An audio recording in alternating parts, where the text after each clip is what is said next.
যখন পড়বে না মোর পায়ের চিহ্ন এই বাটে, আমি বাইব না মোর খেয়া তরি এই ঘাটে। চুকিয়ে দেব বেচা কেনা, মিটিয়ে দেব লেনা দেনা, বন্ধ হবে আনা গোনা এই হাটে। তখন আমায় নাইবা মনে রাখলে, তারার পানে চেয়ে চেয়ে নাইবা আমায় ডাকলে।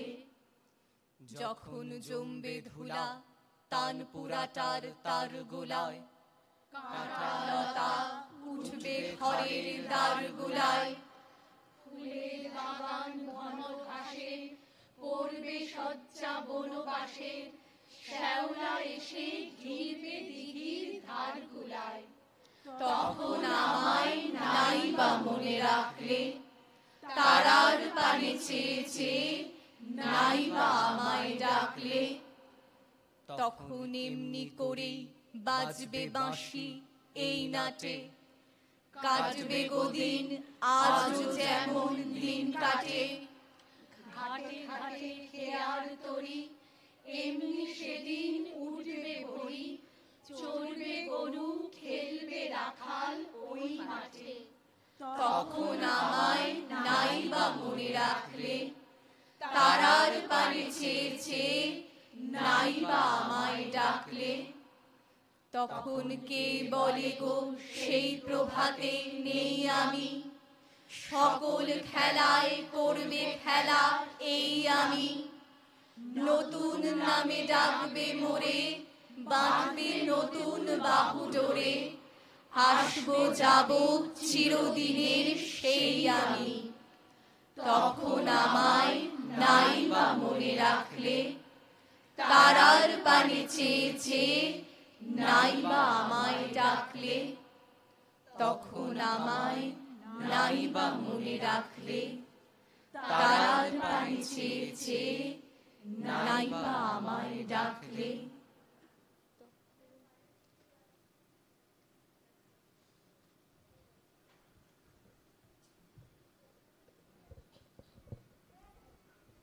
নমস্কার, উপস্থিত সকলকে জানাই শুভ সন্ধ্যা। শুরু করলাম কাব্যায়ন সল্টলেক শাখার বার্ষিক অনুষ্ঠান নব আনন্দে জাগো। তবে কিছুদিন আগেই আমরা আমাদের শাখার শিক্ষিকা রূপশ্রী কাহালিকে হারিয়েছি। রূপশ্রী কাহালি একজন স্বনামধন্যা বাচিক শিল্পী শুধু নন, তিনি ছিলেন একজন একনিষ্ঠ সমাজকর্মী। উত্তর কলকাতায় তার বেড়ে ওঠা, শৈশবে এবং কৈশোরে তাঁর আবৃত্তি বহু গুণী মানুষের প্রশংসা অর্জন করে নিয়েছিল। সান্নিধ্য পেয়েছিলেন গীতশ্রী সন্ধ্যা মুখোপাধ্যায়, মান্না দে, সুচিত্রা মিত্র, বীরেন্দ্রকৃষ্ণ ভদ্র প্রমুখ গুণী ব্যক্তিত্বদের। জীবনের ঘূর্ণাবর্তে তাঁর শিল্পী জীবন সাময়িক কালো মেঘে ঢেকে গেলেও অদম্য প্রাণ শক্তিতে তিনি আবার ফিরে এসেছিলেন শিল্প সংস্কৃতির আঙিনায়। আর এই ফিরে আসা যার হাত ধরে, তিনি আমাদের দিদিভাই প্রতুতি বন্দ্যোপাধ্যায়। বিগত এক দশক ধরে কাব্যায়নের বিভিন্ন শাখায় রূপশ্রীদের প্রশিক্ষণে বহু ছাত্রছাত্রী শিক্ষিত হয়েছেন, শিক্ষা অর্জন করেছেন। তার পাশাপাশি গণ আন্দোলনের মুখ হিসেবেও তিনি ছিলেন সুপরিচিতা। বিগত এক বছর ধরে শারীরিক সমস্যার কারণে আমাদের ব্রততী পরম্পরা পরিবারের সঙ্গে তিনি সরাসরি সংযুক্ত ছিলেন না, তবে তার সঙ্গে আমাদের আত্মিক যোগ কখনো বিচ্ছিন্ন হয়নি। জীবনের শেষ দিন পর্যন্ত বাচিক শিল্পের আঙিনায় তার ফিরে আসার জন্য ব্রততী বন্দ্যোপাধ্যায়ের অবদান রূপশ্রীদি মুক্ত কণ্ঠে স্বীকার করে গেছেন। আমাদের মাতৃসমা, ছাত্রপ্রিয়, সদা হাস্যময়ী, প্রাণ প্রাচুর্যে পরিপূর্ণ রূপশ্রী কাহালির আকস্মিক প্রয়াণে কাব্যায়ন পরিবার শোকস্তব্ধ। এই সল্টলেক শাখার সঙ্গে তিনি ছিলেন একেবারে নিবিড়ভাবে সংযুক্ত। তাই আজকের অনুষ্ঠান রূপশ্রী দিকে শ্রদ্ধাঞ্জলি জানিয়ে আরম্ভ করলাম। রূপশ্রীদির স্মৃতিতে এখন আমরা 1 মিনিট নীরবতা পালন করব।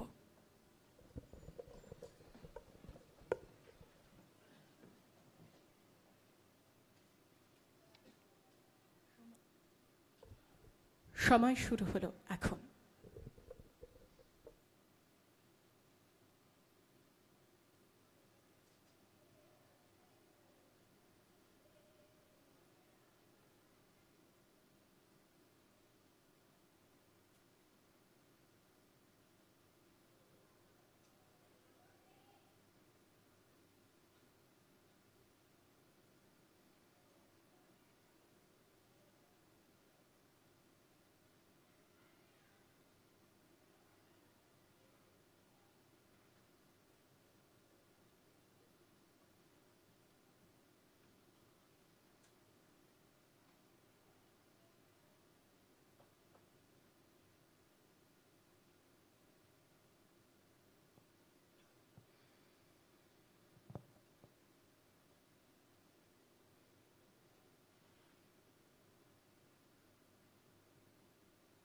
ধন্যবাদ।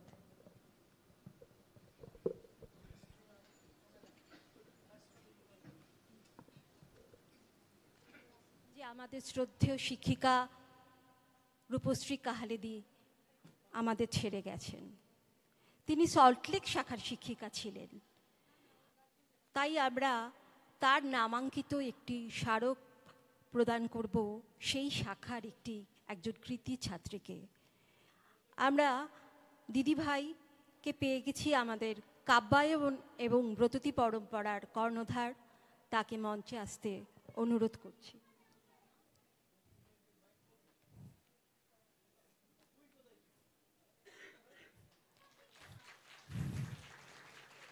সম্মান তো আমরা একটু পরে দেব, তার আগে আমাদের চিফ কোঅর্ডিনেটর শম্পা সেনগুপ্ত আমাদের সম্পাদি দিদিভাইকে পুষ্পস্তবক দিয়ে সম্মানিত করবেন।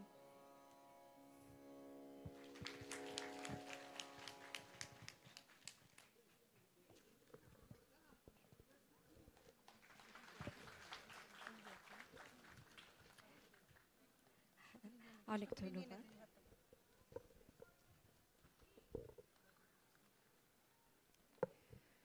নমস্কার, শুভ সন্ধ্যা সকলকে। আজকের অনুষ্ঠানের শিরোনাম নব আনন্দে জাগো।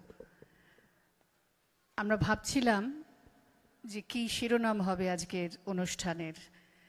কেনই ভাবনা, ছোট্ট করে একটু বলি। এই সল্টলেক শাখা কাব্যায়নের দীর্ঘদিনের শাখা, 20-22 বছর তো হলোই। আমাদের কাব্যায়নের বয়সও প্রায় 33-34, কেননা 1990 সাল আমি মনে করতে পারি, যখন 4-5 জন ছাত্র নিয়ে সেই সময়কার আমি বাড়িতে একসাথে বসে আবৃত্তি চর্চা করতাম। তো দীর্ঘ পথ চলা তারপরে, এবং আজকে বিভিন্ন প্রান্তে, দেশে এবং বিদেশেরও বিভিন্ন প্রান্তে যেটুকু পেরেছি সেটুকু পৌঁছে দেবার চেষ্টা করেছি। হয়তো সেটা খুবই সামান্য, তবুও এই পথ চলাটা চলছেই।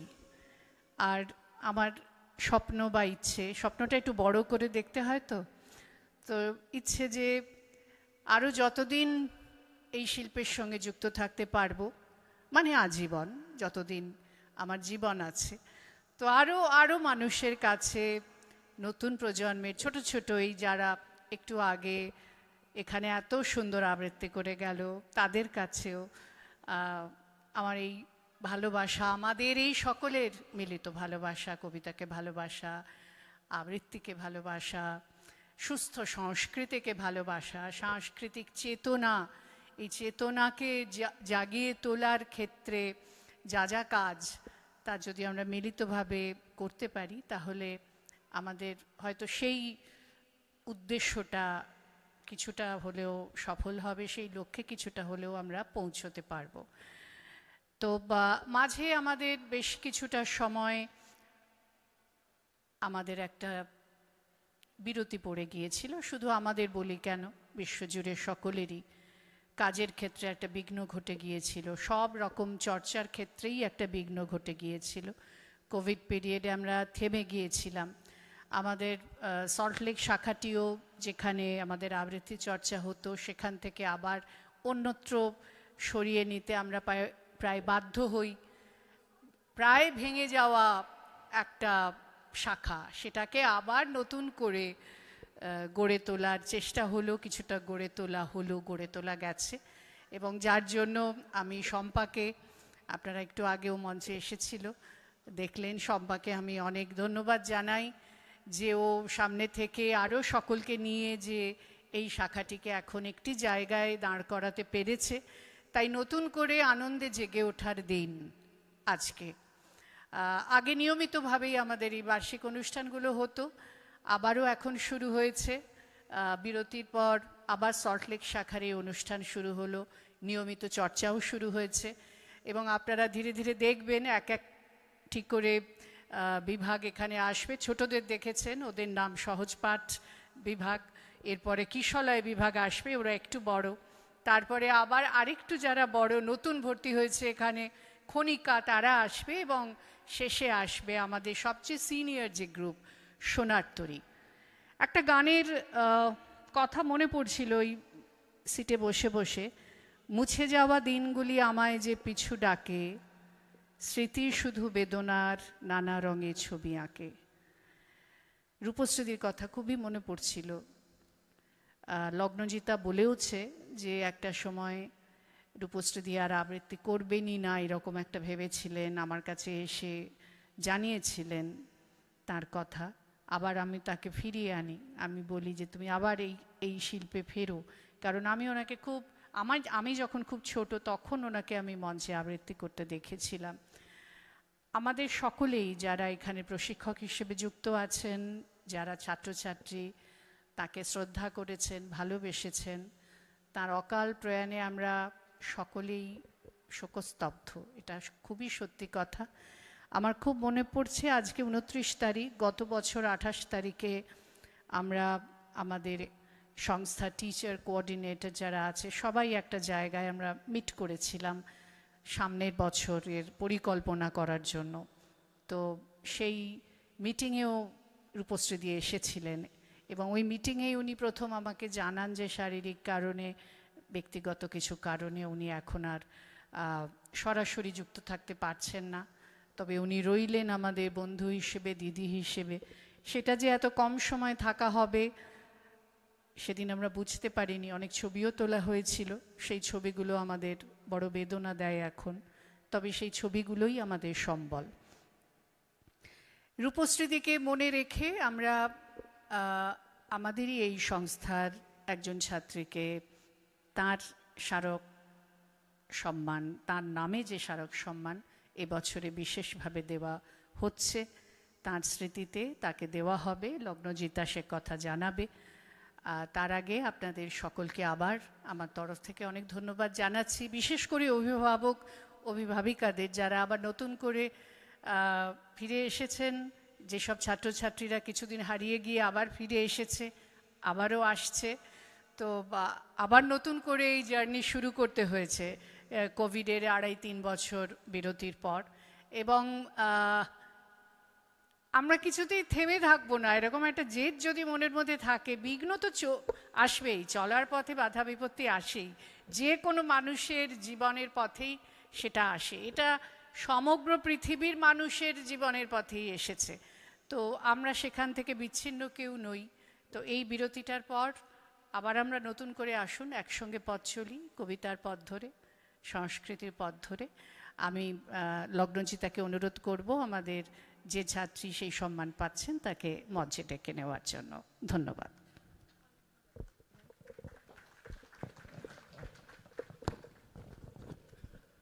মঞ্চে ডেকে নেব আমাদের সবার আমাদের সল্টলেক শাখার বহুদিনের তিনি রয়েছেন, বহুদিন তিনি যুক্ত বাবলি ভগতকে সকল ছাত্রছাত্রীর পক্ষ থেকে বাবলি ভগত এই সম্মান গ্রহণ করবেন আমাদের সকলের শ্রদ্ধার ভালোবাসার দিদিভাইয়ের হাত থেকে।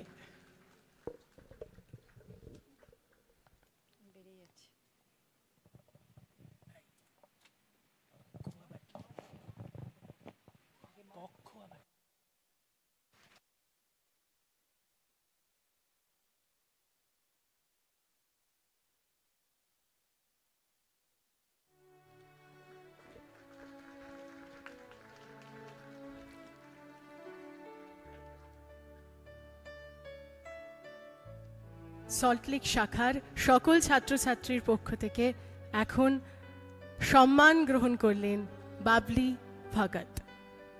বাবলি ভগত, বাবলি দিকে আমি কিছু বলার জন্য অনুরোধ করব। আমার প্রায় 12 বছর হয়ে গেল সল্টলেকের সাথে যুক্ত, এবং 12 বছর ধরেই আমি রূপশ্রীদিকে দেখেছি। সেই হাসি মুখ, সেই মায়ের মতন আমার কথা মনে পড়তো সব সময়। মানে এত আদরে ডাকতেন উনি সবাইকে, যে আজকে ভীষণভাবে আমরা মর্মাহত দিদি চলে যাওয়াতে। আর কি বলবো, আর কিছু বলার নেই দিদির জন্য। আমরা সবাই ভীষণ দুঃখিত দিদি চলে যাওয়াতে।